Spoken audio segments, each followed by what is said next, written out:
Welcome everybody to the last episode of the season of Wine Hops and Road Stops. Here I am again at the beer stop in West Hazelton. I am with my good friend Alan. Alan, how are you doing today? We're doing great. Holidays are just around the corner. And we have something special for the holidays, right? Because, you know, you got to watch your money around the holidays, right? So today, the beers we're sampling, it's kind of along those lines. What are we talking about? If you're a microbrew guy and it's the holidays and you're crunching on cash, what's a little bit less expensive that still tastes great? So all of these are $7 and less on 6-packs. They're all domestic, and we'll see if we can actually drink any. The good valued beers, and you have them all like wrapped in paper. Yes, because let's be honest. If somebody goes to a party and like they pour me a Coors Light or something, I'm already disappointed right from the bat. So I didn't want to have any preconceived notions of how bad they're going to be. Oh, that's great. That's what I was going to say. There's no preconceived notions on what this beer is going to be, because I don't know what any of these are, which is great. So we're going to taste my test buds, taste his test buds on this show. But first, we're going to get to some viewer questions we get. And we get a couple questions every week through our Facebook page, which is the easiest way to get in touch with us. Facebook.com/Wine Hops and Road Stops. Go there, send us your questions. One of them here is what a session beer actually is. Now, a session beer is, of course, a beer in low alcohol. This usually means beers in the range of 3 and 5% alcohol by volume. Now, like most things in the world of beer, this isn't a term that's strictly defined, but most people will say it's between 3 and 5%. 3 and 5, yeah, that's I guess the Webster definition, if you would. Now, what would you say? Well, I think session, we've talked about this before, I think it's more of a marketing thing than anything else. In this country, IPAs sold, and they sell huge. Pale ales really did not sell well. So the companies just kind of renamed most of their pale ale recipes, Session IPAs. Session IPAs. And, great, because a pale ale is kind of a lighter IPA, a little less alcohol, a little less hops. And then they sold, because IPA, that's what all the beer guys are looking for. And you can drink more of them because it's less alcohol. Yep. Using that definition, Guinness is actually the perfect example of a session beer. Okay. They don't always have to be light, because Guinness is under 5%. I think it's like 4.3 or something. Yeah. So that's far below modern craft beers. Yeah, and even a lot of your dark wheats, your Dunkelweisens, things like that, they're going to come in around the 4.5%. So there you go. Even the Carrick beers. Your winter the session Lambics. beers. How about that? There you go. That's a winter session beer. Yep. You got your stouts, you got your porters, you got your dark beers. Lambics are like 3.5%, 4%. So there you go. It doesn't always have to be an ale. no, we can kind of call every beer just about a session. Right. Every beer under 5% is a session beer, apparently. And everything's good. Everything's good. That's easy. Perfect. All right, we're going to go to break real quick, but when we come back, we're going to try these beers that are value priced for your enjoyment. So don't go away. There is more Wine Hops and Road Stops coming up next.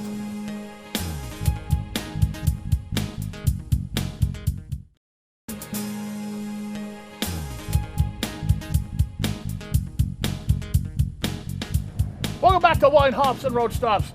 Still at the beer stop. We're going to drink some beer right now, and the beers are all disguised, so we don't know what they are. So we can't say, I don't like this beer just by looking at the bottle. Because we're going to talk about beers that are a little bit less expensive, right? Yeah, they're all under $7 a bottle. No light beers, because we kind of X those out to start with. And some of our people just pulled a couple randomly. Well, let's see what we got So here. here's first sample A. Okay, this looks like a lager, I'll say. Yep, and it smells like a lager we're all familiar with. And it smells like Pottsville.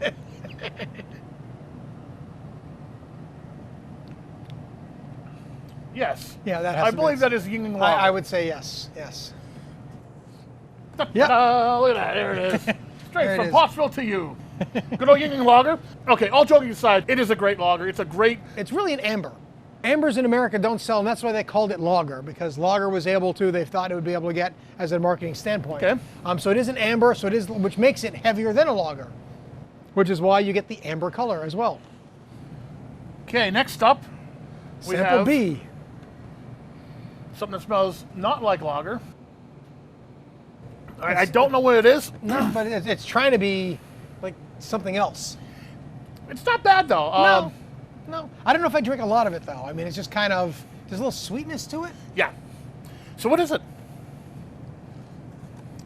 Oh, it's a Budweiser. Budweiser Red Lager. Okay, all right.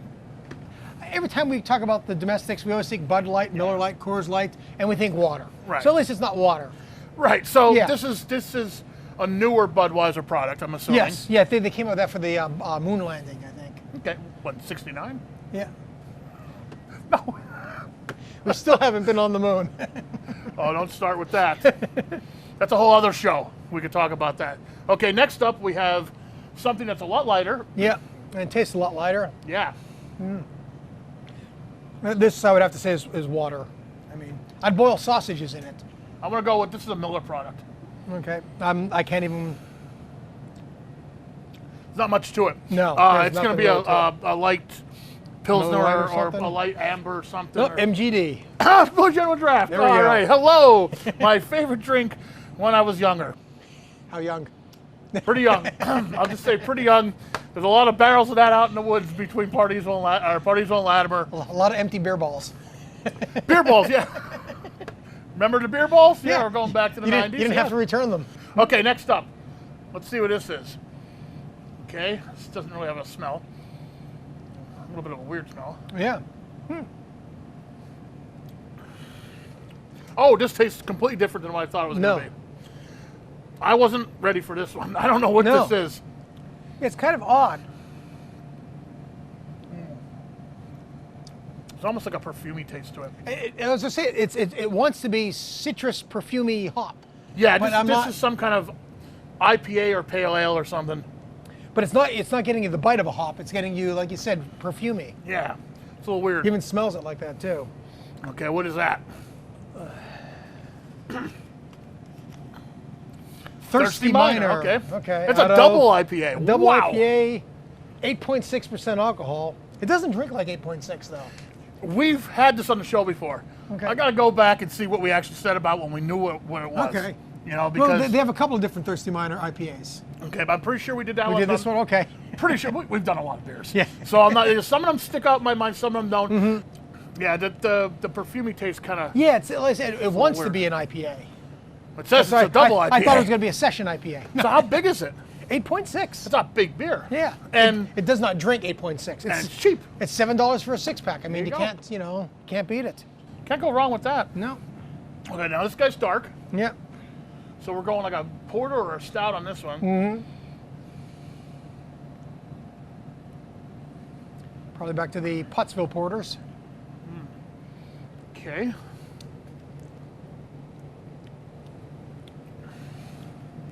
It's not bad.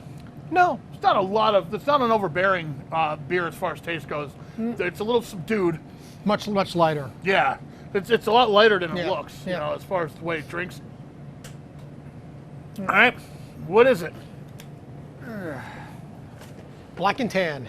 There you go. It kind of drinks like that. It's, the heavy color, but you're not getting the fullness of an actual. Now it makes sense. Yeah. Yeah.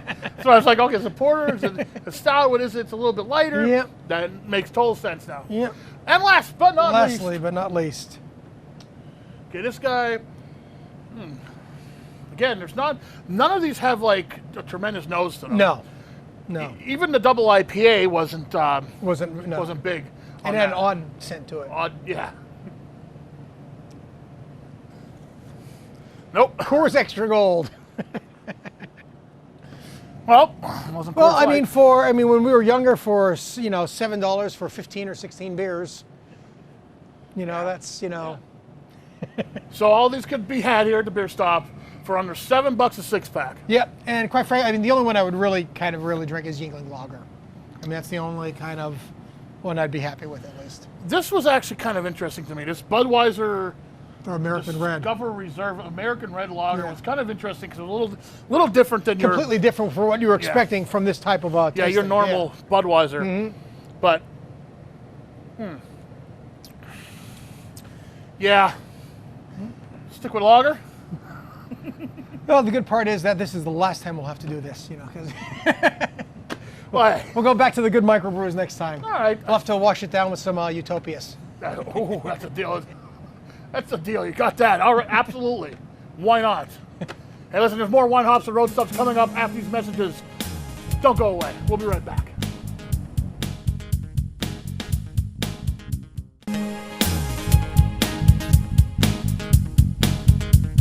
And here we are back at Krugel's Georgetown Deli and Beer. I'm with Kevin. Kevin, how you doing today? Hey, Jeff.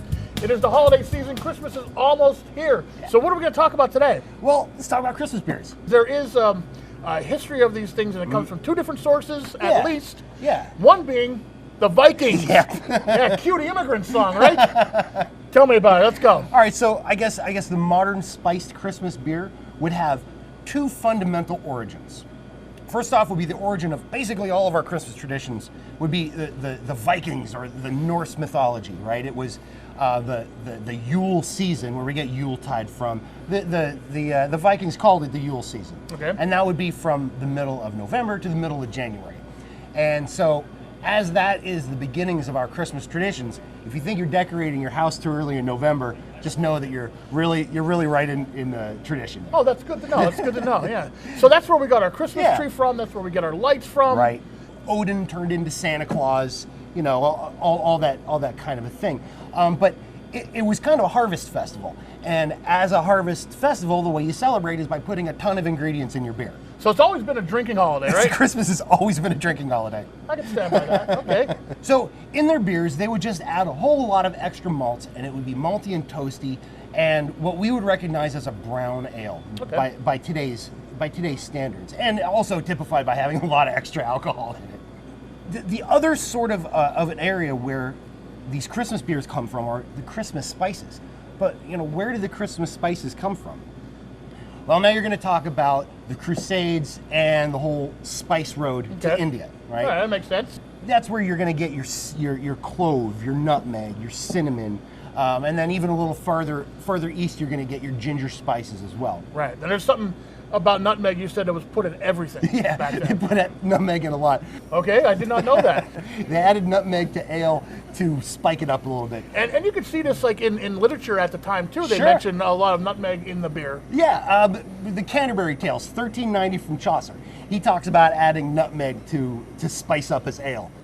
Okay, so to be a Christmas ale, usually it's a ale that's spiced with nutmeg or cinnamon, something like that, to kind of give you that smell of Christmas. Yeah, the smell of Christmas.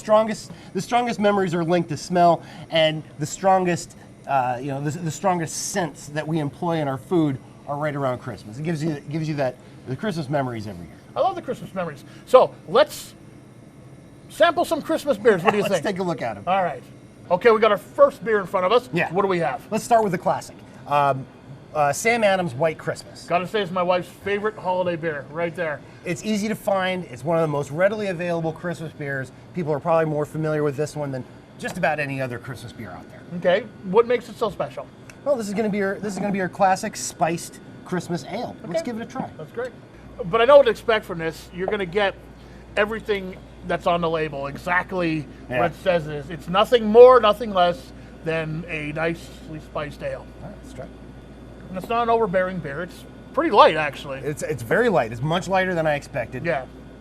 The spice isn't obnoxious. It's an easy drinking beer. I can see why it's popular.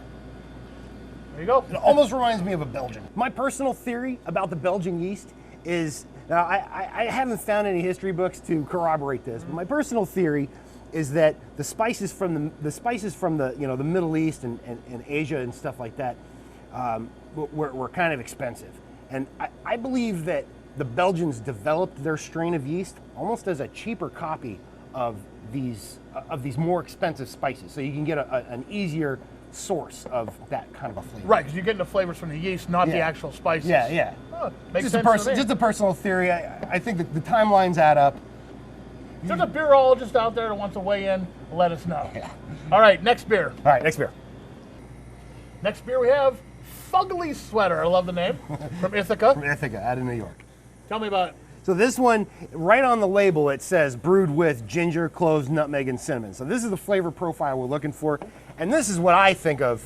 The color alone is what I think of when I think of a Christmas beer. Yeah, me too. Yeah, dark. Yeah. Has a nice nose to it. Yeah. Definitely more nutmeg. Yeah, there's a lot of nutmeg in there. Yeah. I don't really taste much cinnamon though, actually. Let me take another. Ginger, it's a complex sort of a spice. Middle of the road beer. Yeah. Not too heavy, not too light. Yeah. Also not too expensive either. Better. There you go. You know what? I can nice. drink this. Yeah, it's nice. Yeah, this is nice. This is a beer for trimming the Christmas tree. Absolutely. Which I'm going to do tonight. All right, next beer. And last of the traditional Christmas or holiday beers that we're trying today is what? This one's out of Detroit, Michigan, Atwater Brewing. It's just called Christmas Ale, and I don't even know how to pronounce that word. Don't even try. Lebkuchen. I don't know. It doesn't matter. Let's crack it open and see what's, All right, see what's inside. So now this one, I don't get the spices on this. This is an ale. The one before was a lager. Right. Okay. So There's now that's different. a little bit hoppier. Yeah, a little bit hoppier. A little bit hoppier. The spices are subdued probably because of the hop profile. I would call this more a winter warmer. Now we're going to talk about the winter warmer as a style. I call it one step beyond an Oktoberfest. Okay, yeah, I can see that, and that's pretty much what this beer is. Yeah. Because this is pretty malty. This is malty. This isn't what you would. This isn't the Christmas spice mix. We cannot go through this segment and talk about beer without talking about the biggest thing to hit craft beer in Pennsylvania in a long time. Yeah. What do we have in front of us? We've got Yuengling Hershey's Chocolate Porter. Finally. I've been wanting to try this since it came out. Jeff, you're not alone. I haven't seen a response to a beer like this in all the time that I've known about beer. Yeah. I've never seen anything like it. We get calls for this every day. No one can find it. Everybody wants to try it. Well, you've had a couple barrels here already, and it's Yeah, been yeah. in and out, in and out. In and out. In a day, we'll go through a barrel. Okay, but if you do want this beer, you can come to Krugel's and you can get it. Yeah, we're selling crowlers of it. And this is a keg-only item. The brewery isn't bottling it just yet. So right now, the only way you can get it is if you happen to have a crowler machine, which we do. Now, I have not had this yet. Yeah. Okay, they poured it for us off Yeah. camera, and I was like about to take a sip. I'm like, wait. Yeah, No. I want to try this live on camera, so here we go. Here you This go. is the Yuengling Hershey's Chocolate Porter. Yeah. Okay, I can smell a little bit of chocolate. This beer has captured the attention of non-craft beer drinkers. That's really the magic that Yuengling has put in this bottle. Because people who are lifelong Miller Lite drinkers, suddenly they're coming in, they're like, I've never heard of chocolate in a beer before. I'm like, well, Here you go. And let me tell you, man, this is. I need another sip. This is good. The chocolate's a little subdued. it's little not bit- as sweet. I think the big question Yes. everybody has is how sweet is it? Like, is it like eating a Hershey's bar? No, it's not. No, but you could taste the Hershey's chocolate in it. It has that signature Hershey's taste. Yeah. Absolutely. It's a little bit more subdued than I thought it was. I thought it was going to be overpowering. Yeah, with no, chocolate. they didn't go too far. No, just enough. Thumbs up, man. This is, Dick, this is a good beer, man. Dick Yuengling does this. Yeah, of course. Of course. This is fantastic. Yeah. I'm loving it. It's 4.7% alcohol. Right? Not too high. Not too high, not too low. It's just right in the middle. Yeah, it's same as nice. Yuengling Porter. Okay, people have been going crazy for it, and I understand why. Craft beer lovers and non-craft beer Yeah. lovers alike. I think one of the side benefits to this is that it's shining a light on Yuengling Porter. Yeah. I've always said that Yuengling's Porter is one of the best porters you can get. It is a great porter. The fact that it's priced like a local beer makes people, I don't know, look at more expensive beers that they think are better. But I'm telling you, if you like porter, a Yuengling Porter is really, really a great porter. Next up, we have a Belgian style ale. Yeah, Course and Donk. Okay. So this one is an authentic Belgian ale, and this one would be this was their Christmas version of it, and you'd call this one a brown ale. So this is kind of more traditional to like the original Viking sort of a brown. All right, beer, I I'm down guess. with the Vikings. I Yeah, guess you could say absolutely. that. And okay, it's called a dark ale, which is the same as being a brown ale. Brown. There's a lot Like of crossover. Bigger brown ale, pretty Yeah, much. Okay. it's a bigger brown ale. So this one's a little over 8% alcohol. It's also bottle conditioned Yeah. and second fermentation. Explain what that is to our newbies here. So when beer is done fermenting, they let all the carbon dioxide bubble out of it as it's fermenting. There's a couple of different ways of getting the carbonation back in the beer, and one of them is to just pour it in the bottle and start the fermentation all over again. Definitely boozier. You can taste the alcohol a little more in this. Compared to the other ones, yeah, there's a little bit more in this. Because we were going like 5-6% with the other ones. This is up to what, 8? Yeah, I think 8.1 is what the bottle Okay. says. First thing I get is raisin. Yes. And that's pretty typical with the Belgian style. Yeah. This tastes like a Belgian style beer. Tastes like a Belgian. It's a little bit heavier than some of them, but If it didn't have the Christmas tree on the label, yeah. it's a Belgian beer. I mean, Yeah. that's There's a lot of that too. You throw winter, you throw Christmas on a beer, and it It's sells marketing. better this time of year. Sure, yeah. It's always all You marketing. can drink this anytime. All right, next beer we have in front of us is like a gateway beer into the whiskey and bourbon barrel aged Sure. beers. Call it a crossover beer from Christmas beer to barrel-aged beers. I think that the modern trend of Christmas beers is definitely moving toward barrel-aged beers. Barrel-aged are very, very popular, and it's kind of like back hundreds of years ago when breweries would put all of their best spices, all of their best stuff together for their end of the year Christmas beer.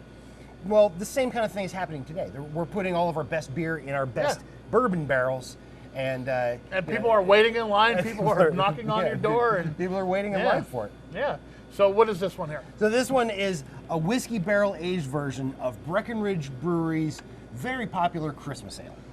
So this is a whiskey aged beer, not a bourbon. Okay, because Yeah. usually bourbon barrel aged beers are very popular right Yeah. now. This is a little bit different. It's a whiskey one, Yep. and I'm liking the difference because this has a nice flavor to it. Yeah. And you can definitely taste the barrel on it. Yeah, you're right. So you got malty and rich and whiskey. This doesn't say Christmas to me exactly, but I mean it's a fantastic. It says every time of the year. To me. I mean, it's a really good beer because this is also a big beer too. Like, Yeah, we didn't talk about 10.1%, that. 10.5%.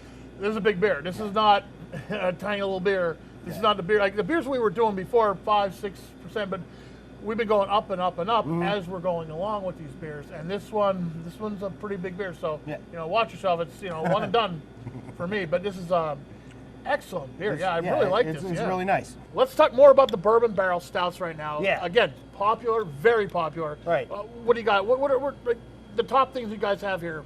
So we're going to say back in 1995 is probably the very first. Go way back. Probably, actually, 1992 is when it was brewed, and 95 is when it was poured. Okay. Greg Hall from Goose Island was the first brewer to take bourbon barrels and pour their stout into it, and people kind of went nuts over it. Everything here right now is fantastic. Yeah, they're- I've tried all of them. Yeah. If you're into the barrel-aged stouts like these are, Yeah, these are. you really can't go wrong with any of them. No, you're not going to go wrong with any of these beers. We have a mystery bag of wonderful goodness right here. And you can see these throughout the entire store. Tell me Yeah. about this. So this is a mystery bag. We got a few of them around the store. We did this last Christmas, and the response was overwhelming. Everybody loved it. We couldn't make them fast enough. I love it. There's 4 bottles in this bag, Okay. and the value of the bottles it's a good deal. Let me just tell you, it's a very, very good deal. There's all really good craft beers in here, right? Yeah, there's 4 really good craft beers in here, and it's just a lot of fun. Craft beer is all about discovering new beer. Oh, absolutely. Yeah. And you guys have gift baskets and other stuff here too. Yeah, we've got gift baskets, custom-made gift baskets. We've got gift packs with nice bottles in them. All of our barrel-aged shelf is all in one place now, and you can really see a good barrel-aged selection if you take a look at these beers here. If you don't know what to get your craft beer lover, Yeah. get them a gift card. The only thing people don't like about craft beer is paying for it. That's the beers for this episode. And that wraps it up for this season of Wine, Hops, and Road Stops. Kevin, I want to thank you and everyone from Krugels for coming on again for season 4. It's been a great season. It's been a fantastic season. All right, and of course, I want to say to all our fans, all our people who have followed us on Facebook and have contacted us, Merry Christmas. Have a great holiday. Merry Christmas from the family here at Krugels.